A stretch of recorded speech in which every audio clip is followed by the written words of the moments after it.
was born on September the 5th, 1933, and I was at my aunt's house. My father was in the Marine Corps, and he came back on leave for me to be born, and I was born at my aunt's house in Fort Worth on 2901 McKinley Avenue, Fort Worth. So when I was born, they wrapped me up good and put me in one of those big turkey pan, and they thought I was probably a little cool, so they put me on they had a wood fire stove. They let the front down for go into the oven, so they put me by that. My father was in the Marine Corps, and he was in recruiting depot in Fort Worth when he met my mother. She worked at Stripling's at the time. Mary Blanche Younger and Charlie Corbett Swearengen. My grandfather was from Tennessee. My great-grandfather moved to Azle, or the Boyd, Peden area, and then he sent for my grandmother and my father, and they come by train to Dallas, and he met him over in Dallas. My great-grandfather was William Anderson Younger. My grandfather was William Nathan Younger. They called him Will. The Youngers came from Little Lock, Tennessee, which is in Hickman County, Tennessee. They came from Georgia to Tennessee, and then they moved to Texas. And one of the, I guess, great-uncle sons, there was Cole and James Younger. And they got caught up during the Civil War as being outlaws, because they, almost like Robin Hood, they robbed the trains and stagecoaches to give to the poor people. My grandfather bought a large section of land near the Trinity River, and the water board wanted to build a lake, so they bought part of the farm, the original farm, from the Youngers to build Eagle Mountain Lake. That's on my mother's side. On my father's side, my grandfather came from Georgia to Texas, and he had lung problems, so they decided to move him to West Texas. So he stayed out in West Texas until he passed away. My wife's lineage is from during the time of the, I guess, American Revolution, that her grandparents came from Germany to the United States as part of the mercenaries there. And they married women from the United States and wound up in Mississippi. And that's where my wife is from. And she had an aunt who lived up here in Fort Worth. And so she decided she wanted to go to school up here. So that's why she moved to Fort Worth to go to TCU.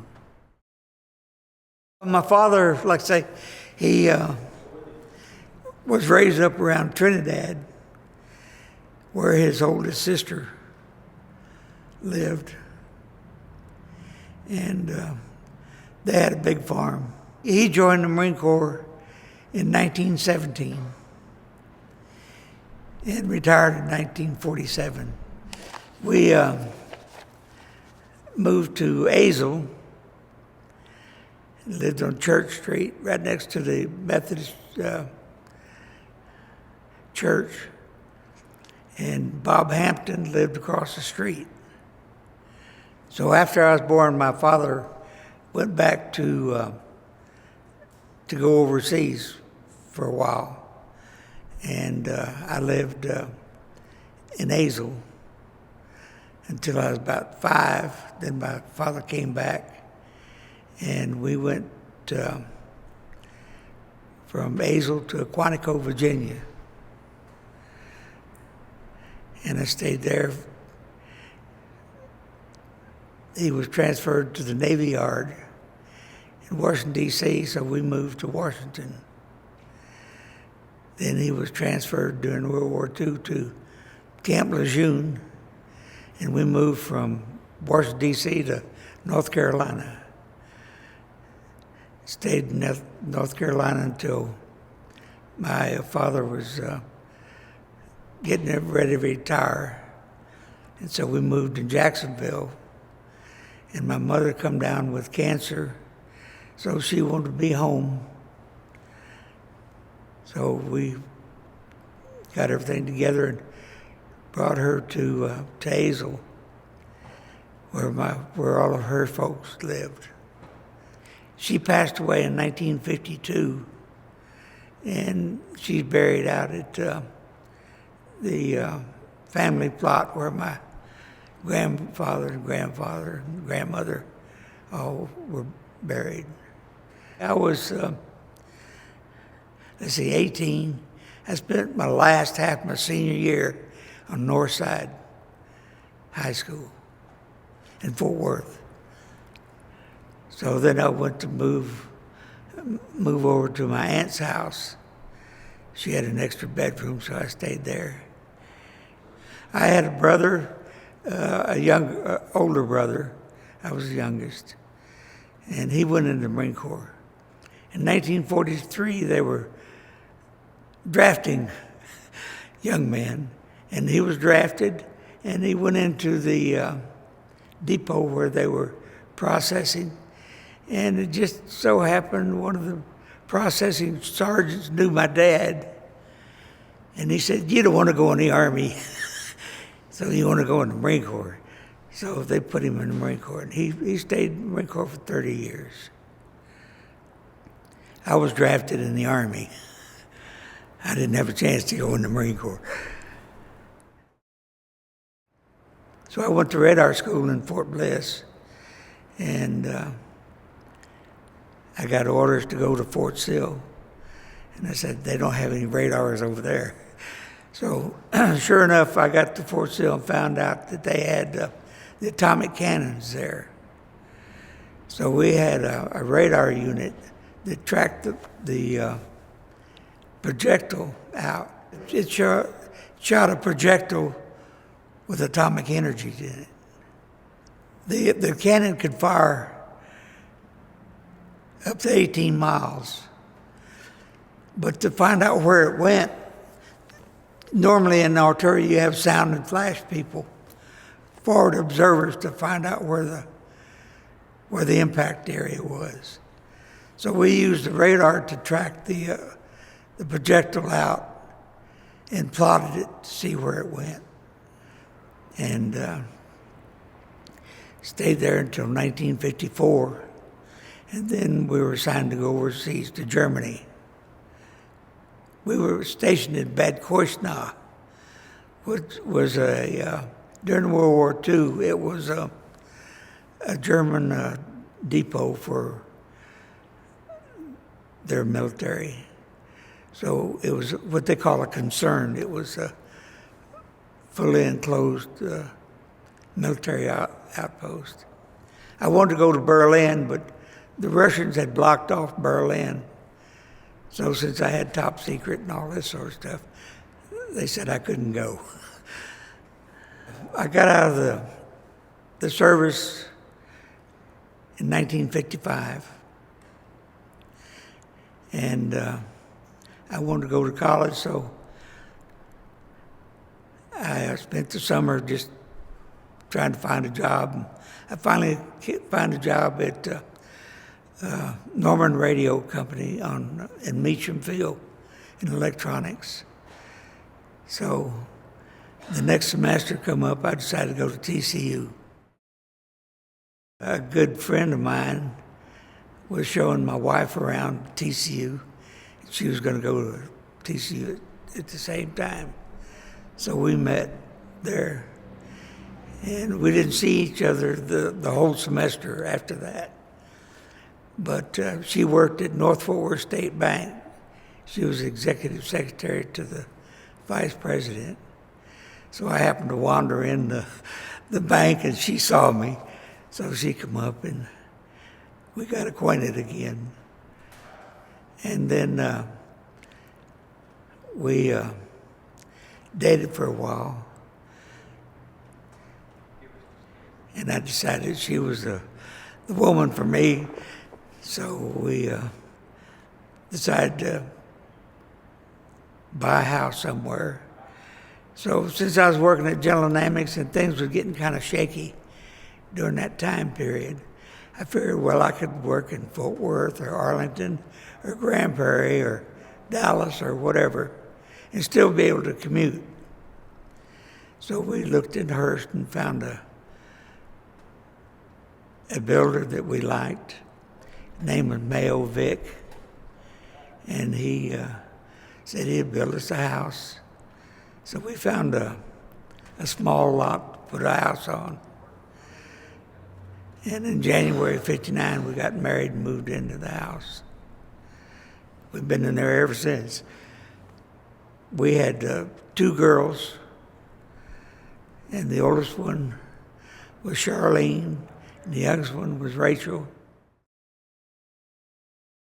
I studied management, but I was in electronics at General Dynamics, and Lockheed bought General Dynamics out. So I stayed there for 30 years. When I started working for General Dynamics, I worked on the B-36. And we had a couple of B-24s for refurbishment that we come in.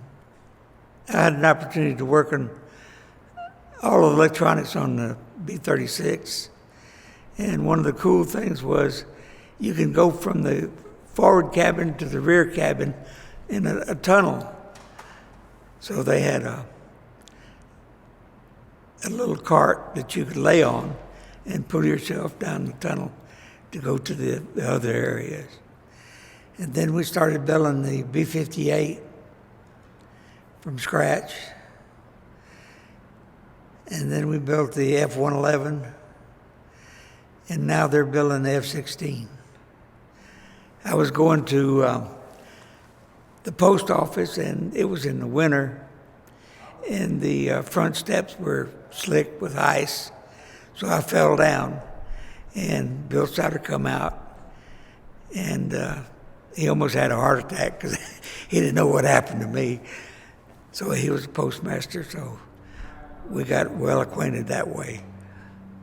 Everything north of Bedford-Euless Road was kind of country.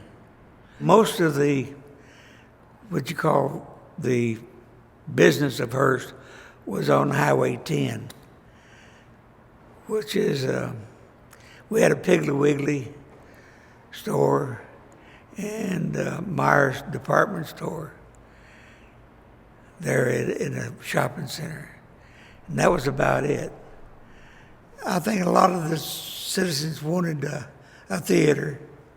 My wife and girls were in line, and they were the first to go in. It's the first theater in Hearst. Well, while I was on the Park Recreation Board, we bought a lot of land as community parks. Where our Chisholm Park is now, it was kind of a ranch land. And I was on the Park Recreation Board at the time that we thought that the citizens of Hearst needed a bigger park than the neighborhood parks that we had. So we convinced the city council to buy the land for Chisholm Park for a 50-acre park. And we paid about $1,700 an acre for the land up there. So we put a large swimming pool at Chisholm Park and some ball fields. We wanted to do something for the Little League baseball, And so we had built some ball fields for them at Chisholm Park. So we were doing a lot of things for the children of Hearst. We were had Little League baseball, football, and a whole lot of activities for the children, so to speak. Well, I thought that I could give something to the city of Hearst by living here. And the Park and Recreation finally caught me that I really want to do something in that area. I was on the Parks Board for 18 years. For the last 13, I was the director of the Parks Board. We were all enthusiastic about acquiring park property, so I was kind of the leader of that, so I guess they wanted to make me chairman. A lot of people wanted to recognize me as being a member of the city council, so they talked me into running for the 60 council in 1983. So I stayed on the city council until 30 years. Had to get some volunteers to help me campaign. So I worked up a committee for that. And everybody was willing to help me without too much struggle. So I had that election, and I think I had about 64%. I guess one time I had a close election, but it wasn't that close. I guess since I had a good name on the Park and Recreation Board and being the chairman and so forth, that a lot of people knew me. So I had some advantage there. We had a number of areas in Hearst that was prone to floods. So we had, in fact, Bill Souter and his wife, Dodie, were real good friends of Jim Wright, who was in Washington at the time. So he helped us out getting money to help alleviate the flood problems that we had. Then we had another area that we wanted to build ball fields on. We bought, I think, about 35 acres of land up there and put ball fields in. And it's all utilized today. And we had one guy that wanted to build a lot of apartments, and we didn't want a lot of apartments in Hearst. We already had some. We had some on Highway 10 and some on Bedford-Euless Road, but we felt that we didn't want to overcrowd the schools. The council and the mayors at the time wanted to see orderly growth for a city of our size, and to have the things that would really be amenable to the citizens of Hearst. Funds back during that time period were just meager. We didn't have a lot of funds for the Park Recreation Department. And so our taxes come from people shopping in Hearst. So I developed that bumper sticker to pass out to shopping first in Hearst, so we could revamp our tax money. We had one area in North Hearst that we annexed, and then there was a little difficulty with Colleyville. So we finally had to go to court and work that out, but it worked out in our favor. Of course, Bob Hampton, when he was mayor, I enjoyed working with him quite a bit. And they were really receptive to the park and recreation ideas. And Alan Heindel, who's a deputy city manager now, he came along and helped us in a lot of areas. We had a lady, that Ava Jean Copeland. She had a lot of good ideas for neighborhood parks. In fact, one behind the Bel Air Shopping Center is named after her, Copeland Park. We want to do something for the senior citizens. So John Butler says, well, why don't we have a dinner for them? So John says, well, I work for a meat company. I'll furnish the meat if the rest of the board members furnishes the rest of the food. So I said, well, I'll do the beans.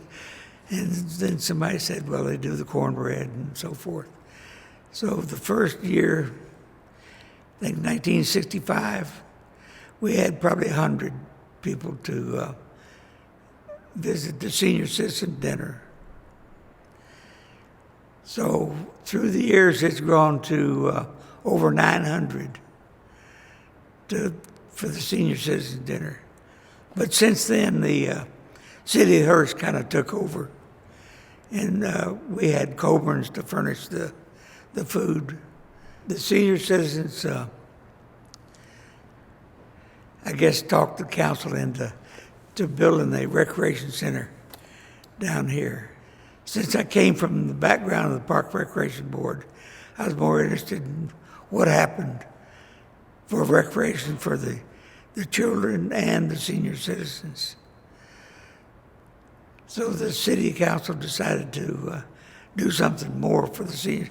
So we built the recreation center. This recreation center was designed where they could have classes for pottery and sewing and this sort of thing in regular classrooms. So then we had a big recreation center where they had dances for the senior citizens. We had a lady that she taught a lot of classes to the children in our rec center. So she got the idea that we could have a spook house and recreation area for the children. And so she designed a spook house, and we had a lot of volunteers to do different things. We had one of the park board members, he made arrangements to get a casket. So he laid in the casket, and every once in a while he would pop up and scare the kids. Well, our old city hall was on Mary Drive, and it was cramped for the space that we had available. So the city wanted to build a new facility. So they found some land up there and built a new city hall. They built the city hall with the library and a recreation center with that. So from then, we really grew as far as recreation is considered for the I guess the youth and the senior citizens. We were paying monthly to be on the council. So I saved up enough money, and I knew a friend of mine that had a facility at Canton to made statues.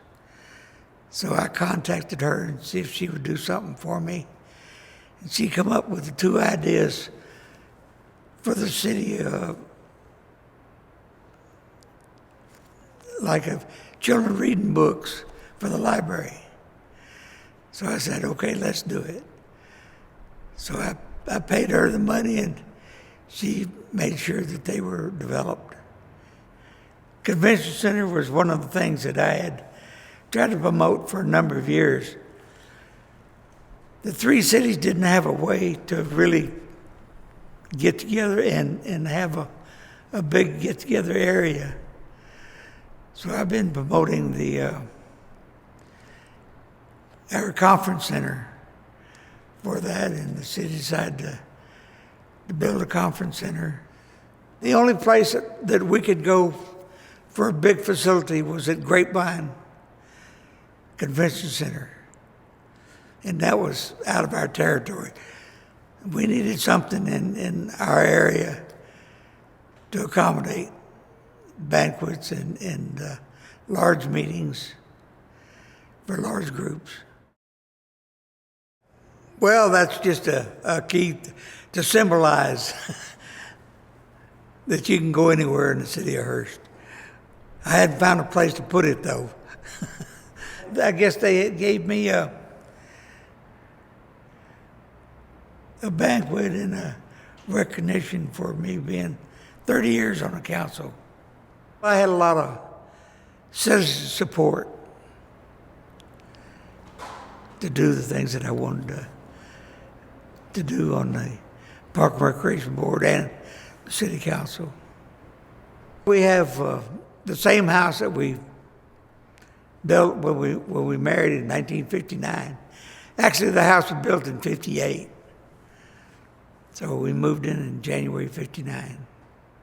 Hearst was a very good place to raise children, and my two daughters had the opportunity to go into good schools.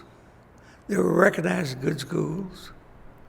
And then they went to Bell High School and graduated from there. And they enjoyed all the time that they lived in Hearst. I feel real good about the times that I had on the Park Recreation Board and being the chairman for 13 years and then being elected on the City Council a number of times. I think everything that we had in our long-range plans we accomplished for the citizens of Hearst, both the youth and the adults. I think acquiring neighborhood parks and the large parks were one of the things that we really wanted to do for the citizens of Hearst. The Chisholm Park, 50-acre park that we expanded to have a major swimming pool in and trails that had bicycle trails and walking trails, and we put 4 ball fields in. And we have a fishing derby every year for the children. We didn't want to leave anybody out. We want to do the things for the citizens of Hearst. But it has been my pleasure to do all that.